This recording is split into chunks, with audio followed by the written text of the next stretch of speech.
কক্সির সমস্যা হলে রক্ত পায়খানা ওষুধ দিলাম, কক্সি বন্ধ হয়ে গেল, কিন্তু মুরগির বডি ওয়েট অনেকটাই কম, এফসিআর অনেকটাই হাই। তো এই সমস্যার সমাধান কিন্তু সব ফার্মে আসে কক্সির পরিবর্তিত সময়ে।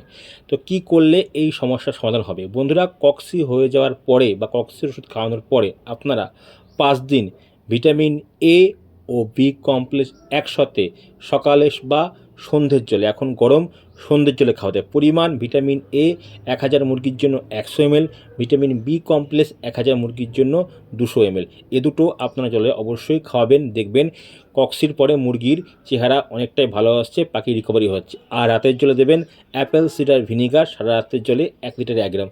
আর যদি দুপুরের জন্য আপনারা খাবার সোডা অ্যাপেল সিডার ভিনিগার খাওয়ান, সেক্ষেত্রে রাতে দেওয়ার দরকার নেই, কিন্তু অ্যাপেল সিডার ভিনিগারটা অবশ্যই ইউজ করতে হবে। যদি না পান তাহলে নর্মাল ভিনিগারই দেবেন, কিন্তু ভিটামিন এ আর বি কমপ্লেক্স মুরগির ওজন বৃদ্ধি করতে খুবই কার্যকর, কারণ ভিটামিন এ মুরগির দেহের কোষ বৃদ্ধি করে, কোষ গঠন করে, ফলে মুরগির ওজনটা সহজেই বৃদ্ধি হবে, আপনাদের এফসিআরটা জায়গায় ফিরে আসবে।